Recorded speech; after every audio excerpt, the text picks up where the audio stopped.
ଦେଖିଛ ହେଲେ ଲୁହର ବନ୍ୟା କେବେ ଦେଖିନ। ଦିନ ଆସିବ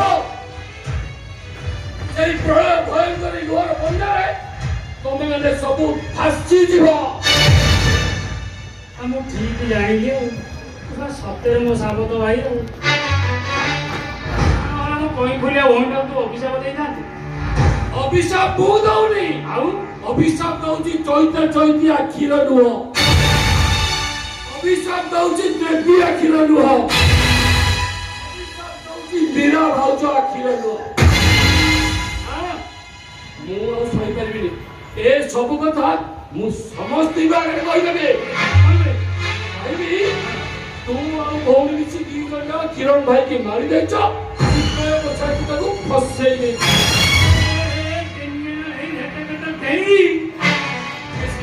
ଏ ସମ୍ପତ୍ତିରୁ ଅଧେ ତୋର ଅଧେ ମୋର। ଦରକାର ନାହିଁ ବର୍ଷ ସମ୍ପତ୍ତି। ବାପେ ଅର୍ଜିତ ଯେତେ ଧନ ସେ ନୁହେଁ ସୁଖେ ପ୍ରୟୋଜନ। ତୁ ଗୋଟେ ପାପୀ। ମୁଁ ପାପୀ? ତୁ କଣ ବୈଷ୍ଣବ ପାଣି?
ଯାହାକୁ ପୂଜାରେ ମୁଁ ଦିନ କାଟୁଥିଲି, ଯାହାକୁ ଘରେ ନ ଦେଖିଲେ ମୁଁ ବଞ୍ଚି ପାରୁନଥିଲି, ମାରିଦେଲେ ତାକୁ। ଏ ମାର କୋଳଟାକୁ ତୁ ଶୂନ୍ୟ କରିଦେଲୁ। ଆରେ ରାକ୍ଷସ, ମତେ ବି ମାରିଦେ। ତୁ କାନ୍ଦେନା, ତୋ ପିଣ୍ଡ ପାଣି ମୁଁ ଦେବି, ତୁ କାନ୍ଦେନା ମତେ। ଚୁପ କର। ମୋର ଆଖିର ଲୁହରେ କୋଉ ପୁଅ କେବେ ସୁଖ ଭୋଗ କରିପାରିନି। ଆରେ କେବେ କୌଣସି ଦିନ ମୁଁ ତ ତତେ ସାବତ ପୁଅର ସ୍ନେହ ମମତା ଦେଇନଥିଲି।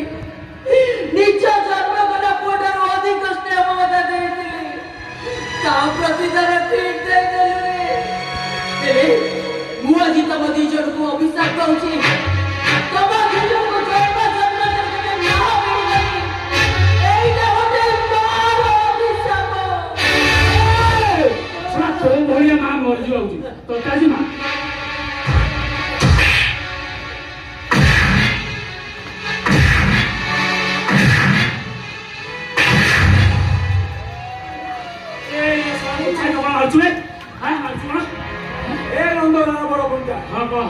জাতি শ্রেষ্ঠ, ধর্ম শ্রেষ্ঠ, আমার সমাজ পাই তু গোটে কলঙ্ক।